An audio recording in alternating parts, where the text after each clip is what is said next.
Hello everyone. So TNPSC Group 1 Answer Writing Practice ஓட Day 4 நாலாவது question வந்து இன்னைக்கு பார்க்குறோம். ஸோ கொஷின் என்ன அப்படின்னு பார்த்தீங்கன்னா, இந்தியாஸ் நெய்பர்ஹுட் ஃபாரின் பாலிசி, இந்தியாவின் அண்டை நாடுகள் பற்றிய வெளியுறவு கொள்கையை பற்றி விரிவாக விளக்குக. அதுதான் வந்து கொஷின். அதாவது என்ன அப்படின்னா, இந்தியா வந்து அவங்களோட நெய்பர்ஹுட்டோட எப்படிலாம் வந்து ஒரு ரிலேஷன்ஷிப் வந்து மெயின்டைன் பண்ணுறாங்க அப்படிங்கிறத பற்றி பேசுகிறது தான் இந்த நெய்பர்ஹுட் ஃபாரின் பாலிசி.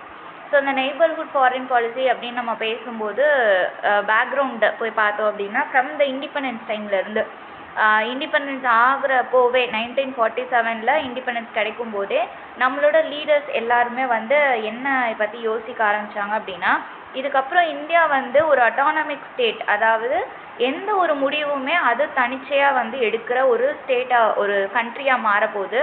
அப்போது அப்படி இருக்கிற ஒரு கண்ட்ரிக்கு மற்ற கண்ட்ரியோட ரிலேஷன்ஷிப் அந்த கண்ட்ரி எப்படி மெயின்டைன் பண்ணணும் அப்படிங்கிறத வந்து யோசிச்சாங்க. ஸோ அப்போ வந்து நம்மளோட ஜவஹர்லால் நேருவோட பஞ்சஷீல் அப்படின்னு சொல்லிட்டு ஒரு 5 பாயிண்ட் நம்மளோட ஸ்ட்ராட்டஜிக் ஃபாரின் பாலிசி பற்றி ஒரு 5 பாயிண்ட் வந்து நம்மளோட பஞ்சஷீலில் கொடுத்துருப்பாங்க. ஸோ அதை வந்து பேஸ் பண்ணி தான் இப்போ வரைக்கும் நம்மளோட நெய்பர்ஹுட் ஃபாரின் பாலிசியை வந்து நம்ம அமைச்சிட்ருக்கோம். சரியா, ஃபார்ம் பண்ணிவிட்டு அந்த மாதிரி தான் வச்சுருக்கோம். ஸோ அதில் பார்த்தீங்க அப்படின்னா ரொம்ப மேஜராக இந்தியா அப்படின்னா இந்த இந்தியா வந்து இதுக்கு வந்து ரொம்ப எக்ஸாம்பிள் அப்படின்னு சொல்லணும் அப்படின்னா இந்தியாவோட நியூட்ரல் ஸ்டாண்ட். ஸோ இந்தியா வந்து அவங்களோட ஃபாரின் பாலிசியை மெயின்டைன் பண்ணும்போது இப்போது வந்து நீங்கள் பார்த்தீங்கன்னா ஃபர்ஸ்ட் வார் ஆஃப் இண்டிபெண்டன்ஸாக இருக்கலாம், இல்லை செகண்ட் வார் ஆஃப் இண்டிபெண்டன்ஸாக இருக்கலாம். அப்போல்லாம் வந்து இந்தியாவை வந்து ஃபோர்ஸ் பண்ணாங்க, ஏதோ ஒரு சைடு வந்து நம்ம வந்து இருக்கணும் அப்படின்னு சொல்லி ஃபோர்ஸ் பண்ணாங்க. அப்போது அதுக்கேற்ற மாதிரி நம்ம இருந்தோம். But once we got independence, நம்மளுக்கு இண்டிபெண்டன்ஸ் கிடச்சதுக்கப்புறம் இப்போவும் வந்து பார்த்தீங்க அப்படின்னா தேர் ஆர் வேரியஸ் வார்ஸ். வேர்ல்டில் வந்து நிறைய வார்ஸ் வந்து நம்ம பார்த்துட்டே இருக்கோம். ஆனால் அந்த வார்ஸில் எல்லாமே வந்து இந்தியாவோட ஸ்டாண்ட் என்னவாக இருக்கும் அப்படின்னு பார்த்தீங்கன்னா ஒரு நியூட்ரல் ஸ்டாண்டு. ஃபார் எக்ஸாம்பிள், நம்மளோட யூஎஸ்ஏக்கும் ரஷ்யாவுக்கும் ஒரு ப்ராப்ளம், ஒரு வார் மாதிரி ஒரு சுச்சுவேஷன் க்ரியேட் ஆகும்போது இந்தியா வந்து என்ன பண்ணுறாங்க அப்படின்னா, நெய்தர் யூஎஸ்ஏ கூடயும் நான் வந்து ஃபுல்லாக நான் உனக்கு தான் சப்போர்ட் பண்ணுவேன் அப்படின்னு சொல்லிட்டு இல்லை, ரஷ்யா கூடயும் நான் வந்து உனக்கு தான் சப்போர்ட் பண்ணுவேன் அப்படின்னு சொல்லிட்டு இல்லை.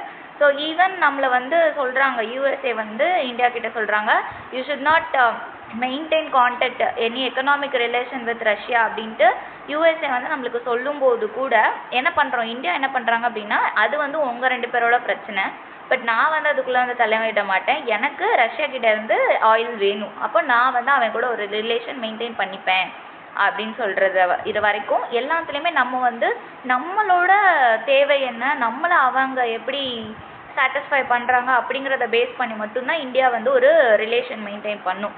ஸோ ஃப்ரம் த பிகினிங்லேருந்து நம்ம இந்தியாவோட ஃபாரின் பாலிசி பார்த்தோன்னா யூஎஸ்எஸ்ஆர் வந்து நமக்கு ரொம்ப ஃப்ரெண்டாக இருப்பாங்க. ஆஃப்டர் தட் சோவியட் ரஷ்யாவோட டிஸ்இன்டகிரேஷன் நடக்கும்.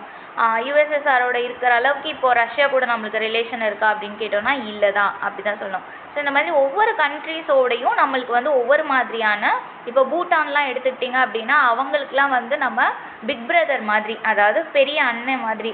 பூட்டான் வந்து என்ன ஒரு வேலை செய்யணும் அப்படின்னாலும் தே வில் ஆஸ்க் அஸ், நம்மக்கிட்ட கேட்டு நம்மளோட ஓகேலாம் வாங்கி அப்படி தான் வந்து பூட்டான் இப்போ வரைக்கும் நடந்துட்டுருக்காங்க.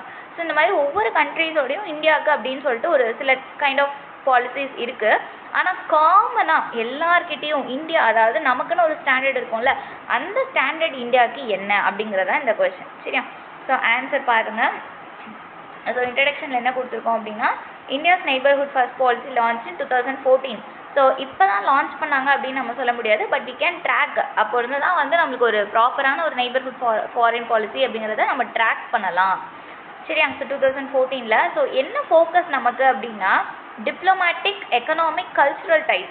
ஸோ இந்தியா வந்து எவ்வளோ தூரம் இந்த எக்கனாமிக் அண்ட் டிப்ளமேட்டிக் அப்படின்னு சொல்லிட்டு ஆஃப்டர் நம்மளோட பிரைம் மினிஸ்டர் மோடி அவங்களோட பீரியட் வந்ததுக்கப்புறம் நம்மளோட நெய்பர்ஹுட் ஃபாரின் பாலிசி அப்படிங்கிறது ஒரு ஹையர் லெவலுக்கு நம்மளுக்கு போயிருக்கு அப்படின்னு தான் சொல்லணும். ஈவன் ஒரு ஸ்மால் கிட்டு கூட வந்து எந்த கண்ட்ரியோட பிரைம் மினிஸ்டர் யார், பிரசிடென்ட் யார், அந்தளவுக்கு ஒரு ரீச் இருக்குது அப்படின்னா இது ஒன் ஆஃப் கிரெடிட் யாருக்கு அப்படின்னா நம்மளோட பிரைம் மினிஸ்டருக்கு தான். So he often visit to various countries to maintain their diplomatic relations. So ஒரு அங்கே இருக்கிற மக்களோட பேசுகிறதா இருக்கலாம், அங்கே இருக்கிற லீடர்ஸோட கோஆப்ரேட் பண்ணுறதா இருக்கலாம், அது மூலிமா நம்மளுக்கு ஒரு எக்கனாமிக் டை கொண்டு வரதா இருக்கலாம். ஸோ இந்த மாதிரி ஃபாரின் பாலிசி அவங்க பீரியடில் இன்னும் பெட்டராக இருக்குது அப்படின்னு தான் நம்ம சொல்லணும். நாட் ஒன்லி அவங்க எக்கனாமிக் அண்ட் டிப்ளமேட்டிக் ரிலேஷனையும் தாண்டி நம்ம எதில் இன்னும் நிறைய ஃபோக்கஸ் பண்ணுறோம் அப்படின்னா கல்ச்சுரல் டைப்லையும் நிறைய ஃபோக்கஸ் பண்ணுறோம். ஃபார் எக்ஸாம்பிள் இந்த யோகா மாதிரியான விஷயம், ஸோ இந்த இன்டர்நேஷ்னல் யோகா டே அப்படின்னு சொல்லி ஒன்று செலிப்ரேட் பண்ணுறது, இதெல்லாம் வந்து பார்த்திங்கன்னா மற்றவங்கள காட்டிலும் இப்போ வந்து கொஞ்சம் பிரபலமாக இருக்குது அப்படின்னு சொல்லலாம். With it immediate neighbours. So immediate neighbours அப்படின்னா நம்மளை சுற்றி இருக்கவங்க, கீழே ஸ்ரீலங்கா, இந்த பக்கம் பூட்டான், இங்கே சைனாவாக இருக்கலாம், இல்லை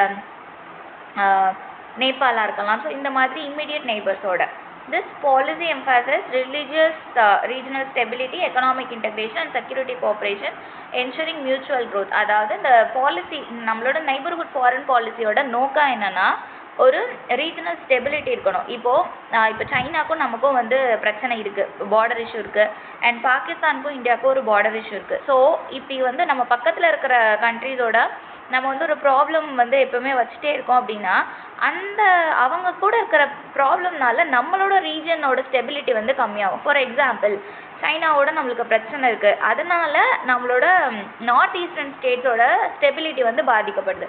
ஸோ அப்பப்போ சைனாக்காரங்க உள்ளே வந்து உட்காந்துக்கிறாங்க. ஸோ அங்கே வந்து ஒரு கிளாஷ் நடக்கும் இல்லையா. ஸோ இந்த மாதிரி ஒரு ரீஜனல் ஸ்டெபிலிட்டியை வந்து மெயின்டைன் பண்ணுறதுக்கு நம்மளுக்கு நெய்பர்ஹுட் ஃபாரின் பாலிசி ரொம்ப முக்கியம். Economic integration. ஸோ இன்றைக்கி வந்து நம்ம வந்து ஃபுல்லாக ஒரு இன்டெகிரேட்டட் வேர்ல்டில் இருக்கோம். அப்போது கண்டிப்பாக எக்கனாமிக் இன்டெக்ரேஷன் அப்படிங்கிறது வந்து ஒன்று தேவை. And security cooperation. அது நம்மளுக்கு இப்போது ஃபார் எக்ஸாம்பிள் இப்போ நம்ம மேலே சைனா வந்து ஒரு வார்க்கு வராங்க அப்படின்னா கண்டிப்பாக நம்மளுக்கு இன்னொரு பவரோட யூஎஸ்ஏவோ வேறு யாரோட பவரோ நம்மளுக்கு வந்து வேணும். ஸோ அப்போ நம்ம இந்த மாதிரி ஒரு செக்யூரிட்டி கோஆப்ரேஷனுக்கும் நம்ம வந்து போகிறோம். And also mutual growth. நம்மளும் க்ரோ ஆகணும், நம்ம கூட இருக்கிற அவங்களும் க்ரோ ஆகணும், அதுதான் நம்மளோட மோட்டிவ்.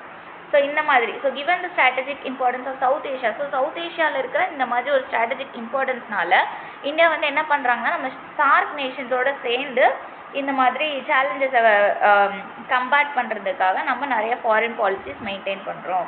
ஓகே, ஸோ இந்த மாதிரி ஒரு குட்டி இன்ட்ரடக்ஷன். ஆர்எல்ஸ் நீங்கள் நான் சொன்ன மாதிரி நம்மளோட நெய்பர்ஹுட் ஃபாரின் பாலிசி இண்டிபெண்டன்ஸ்லேருந்து இப்போ வரைக்கும் ஒவ்வொரு மாதிரி நம்ம சேஞ்ச் ஆகிட்டே இருக்குது. ஆனாலும் நமக்குன்னு ஒரு ஸ்டாண்ட் இருக்குது. அது வந்து எதை பேஸ் பண்ணதுன்னா நேருவோட பஞ்சஷீலை பேஸ் பண்ணது. ஸோ அந்த பஞ்சஷீல் என்ன அப்படின்னு சொல்லிட்டு அந்த ஒரு 5 பாயிண்ட்ஸை நீங்கள் ஒரு மைண்ட் மேப் மாதிரி கூட கொடுக்கலாம். சரியா? ஸோ இந்த மாதிரி நீங்களும் இப்படி ஒரு இன்ட்ரடக்ஷன் கொடுத்தாலும் சரி, ஆர் இதில் இருக்கிற மாதிரி ஒரு ஒரு ஒரு ஃபார்மலான ஒரு இன்ட்ரடக்ஷன் கொடுத்தாலும் சரி. And next key aspect of Indian neighbour. Okay, இந்த மாதிரி நம்ம சொல்கிறோம் இல்லையா, இவ்வளோ ஸ்டாண்டு வந்து இந்தியாவுக்கு இருக்குது. So no first use policy அப்படின்னு ஒன்று இருக்குது. நம்ம வந்து நியூக்ளியர் வெப்பன்ஸை வந்து நம்ம யூஸ் பண்ண மாட்டோம். ஸோ ஒரு ஒரு கொஷின் வருது, எல்லாருமே வந்து நியூக்ளியர் வெப்பன்ஸை வந்து பேன் பண்ணணும் அப்படிங்கிற ஒரு டைம் வரும்போது அமெரிக்காவும் ரஷ்யாவும் என்ன சொல்கிறாங்கன்னா we can use America and Russia அவங்க 2 பேர்த்துக்கும் அது எப்படி யூஸ் பண்ணணும்னு தெரியுமா, அதனால அவங்க யூஸ் பண்ணலாமா, பட் யார் யூஸ் பண்ணக்கூடாதான், நம்ம மற்ற எந்த கண்ட்ரிஸும் யூஸ் பண்ணக்கூடாது அப்படின்னு ஒரு கொஷின் வரும்போது இந்தியா என்ன சொல்லிச்சு அப்படின்னா இல்லை, அதுக்கு நிறைய கண்ட்ரிஸ் சைன் பண்ணலை. ஃபார் எக்ஸாம்பிள் நம்மளோட இமீடியட் நம்ம பாகிஸ்தான் சைன் பண்ணலை. அப்போது பாகிஸ்தான் சைன் பண்ணாதபோது நம்ம வந்து அந்த மாதிரி ஒரு நான் வந்து யூஸ் பண்ண மாட்டேன், பேன் பண்ணிடுறேன் அப்படின்னு சொல்கிறது ஒரு கரெக்டான ஸ்டாண்டாக இருக்காது. அப்போ வந்து நம்ம என்ன சொன்னோம் அப்படின்னா நோ ஃபஸ்ட் யூஸ் பாலிசி அப்படின்னு சொன்னோம். எங்கள் மேலே யாரும் வந்து இந்த மாதிரி வெப்பன் யூஸ் பண்ணாத வரைக்கும் நாங்களும் யூஸ் பண்ண மாட்டோம். ஆனால் அவங்க எங்ககிட்ட நியூக்ளியர் வெப்பனோட வந்தாங்கன்னா வி ஆல்சோ ஹேவ் இட் அப்படின்னு சொல்லிட்டு நம்மளோட ஸ்டாண்ட். ஸோ இது எல்லாமே வந்து என்ன தான் அப்படின்னா நம்மளோட நெய்பர்ஹுட் பாலிசிக்குள்ளே தான். சரியா? ஸோ இதில் என்னென்ன கீ ஆஸ்பெக்ட்லாம் இருக்குதுன்னு பார்த்தீங்க அப்படின்னா ஃபஸ்ட்டு பைலேட்ரல் என்கேஜ்மெண்ட்ஸ். ஸோ 2 கண்ட்ரீஸோடு நம்ம வந்து எப்படி என்கேஜ் ஆகிறோம் அப்படிங்கிறது. ஸோ பைலேட்ரல்லே வந்து மல்டிலேட்ரல் என்கேஜ்மெண்ட்ஸும் இருக்குது. சரியா? ஸோ பைலேட்ரல் அப்படிங்கிறப்ப இமிடியட் நெய்பர்ஸ் பங்களாதேஷோட என்ன பைலேட்ரல் ரிலேஷன், நேபாளோட என்ன, பூட்டானோட என்ன, ஸ்ரீலங்காவோட என்ன, மால்தீவ்ஸ் அண்ட் ஆப்கானிஸ்தான். ஸோ நீங்கள் ரீட் பண்ணி பார்த்தீங்கன்னா தெரியும், அவங்களுக்கு கிரெடிட் கொடுக்குறதுலேருந்து ஒரு ட்ரேட் பார்ட்னர்ஷிப்பில் இருக்கிறதுலேருந்து டிரான்சிட் கனெக்டிவிட்டி ஒரு ரோட்வேலையோ இல்லை ரயில்வேலையோ வந்து ஏதாச்சும் ஒரு மூலிமா அவங்களையும் நம்மளையும் கனெக்ட் பண்ணுற மாதிரி ஒரு ப்ராஜெக்ட்ஸ் மெயின்டைன் பண்ணுறது. ஸோ நேபாளுக்குலாம் பார்த்தீங்க அப்படின்னா we are providing hydro electric projects வந்து நம்ம வச்சு கொடுத்துருக்கோம் இந்த மாதிரி. அப்புறம் பூட்டானுக்கு வந்து எலக்ட்ரிசிட்டி சப்போர்ட், நம்மளோட ஹைட்ரோ பவர் ப்ராஜெக்ட் மூலிமா பூட்டானுக்கு வந்து நம்ம எலக்ட்ரிசிட்டி எக்ஸ்போர்ட் வந்து பண்ணிகிட்ருக்கோம்.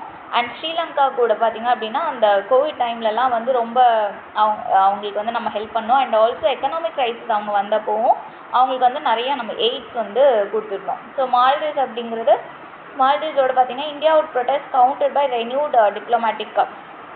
மால்டீவ்ஸ்லேருந்து நிறைய பேர் நம்மளோட கண்ட்ரிக்கு வந்து வருவாங்க.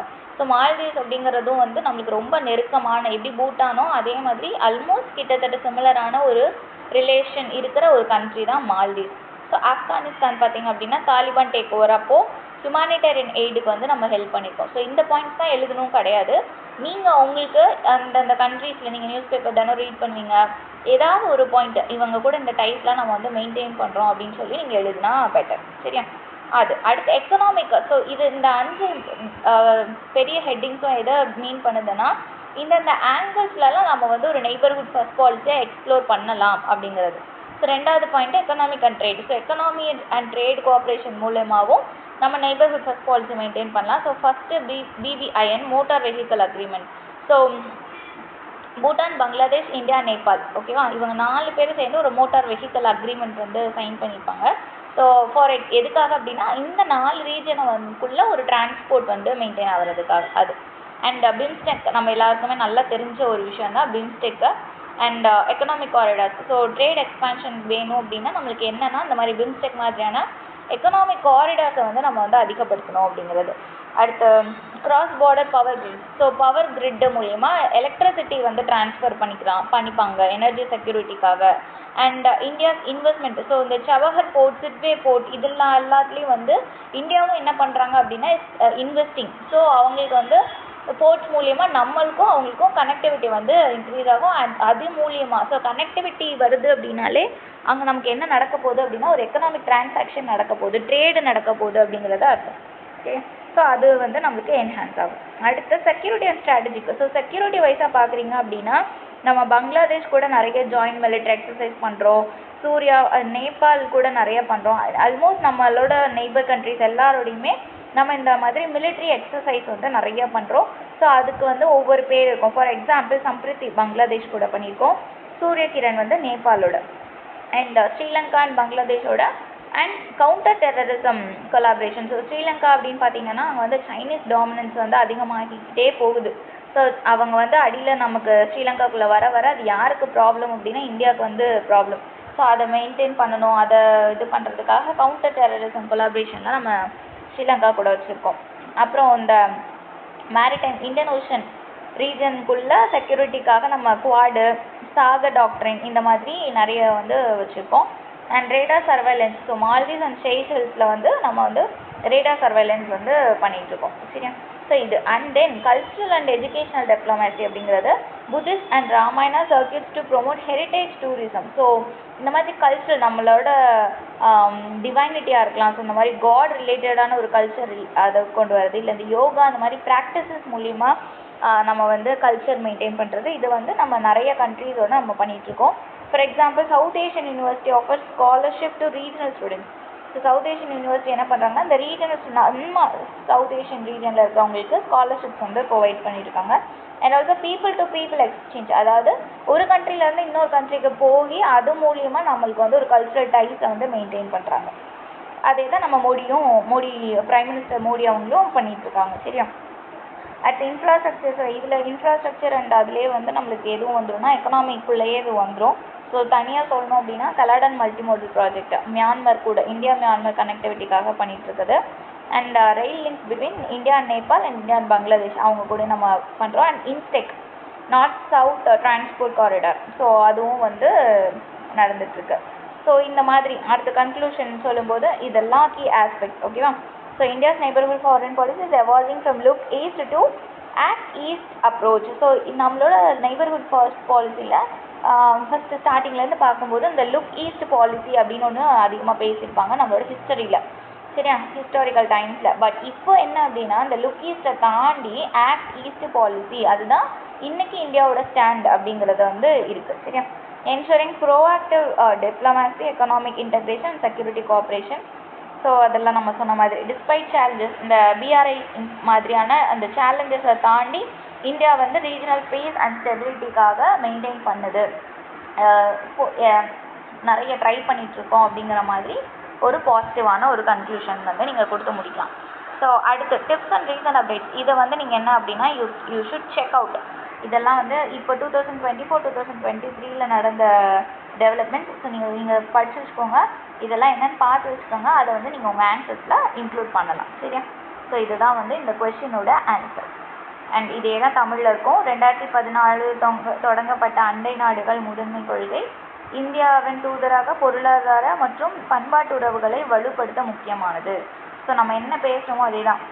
இருதரப்பு உறவுகள், பைலேட்ரல் என்கேஜ்மெண்ட்ஸ், அதுக்கப்புறம் பொருளாதார ஒத்துழைப்பு, எக்கனாமிக் அண்ட் ட்ரேட் என்கேஜ்மெண்ட்ஸ், பாதுகாப்பு மற்றும் இராணுவ ஒத்துழைப்பு, பண்பாட்டு மற்றும் கல்வி தொடர்புகள், உள்கட்டமைப்பு மற்றும் இணைப்பு. சரியா? ஸோ இதே தான் வந்து உங்களுக்கு இருக்கும். மெய்நிகர் வர்த்தக வழிகள். ஸோ இந்த டிஜிட்டல் பேமெண்ட் இன்டெக்ரேஷன் அதுவுமே வந்து எதுக்குன்னா கனெக்டிவிட்டிக்காக தான். ஸோ ஒரு நம்ம கண்ட்ரிலேருந்து இன்னொரு கண்ட்ரி கூட நம்ம கனெக்ட் பண்ணுறதுக்கான ஒரு வே தான். சரியா? ஸோ இதெல்லாம் வந்து நெய்பர்ஹுட், இந்தியாவோட நெய்பர்ஹுட் பாலிசியாக ஃபர்ஸ்ட் பாலிசியாக நம்ம வந்து இன்றைக்கி இருக்கோம். ஸோ கன்க்ளூஷனில் நம்ம என்ன சொல்லி முடிக்கிறோம் அப்படின்னா, எப்படி லுக் ஈஸ்ட் பாலிசி இருந்துச்சோ அதை தாண்டி இப்போது ஆக்ட் ஈஸ்ட் என மாறி வருகிறது அப்படின்னு சொல்லி நம்ம வந்து கன்க்ளூட் பண்ணோம். ஓகேவா? ஓகே. ஸோ கண்டிப்பாக நீங்கள் வந்து இதை பார்த்துட்டு நீங்கள் எப்படி ஆன்சர் எழுதிருக்கீங்களோ அதையும் பார்த்துக்கோங்க. ஸோ இந்த மாதிரியும் நீங்கள் எழுதி ட்ரை பண்ணி ப்ராக்டிஸ் பண்ணுங்கள். ஓகேவா? தேங்க்யூ.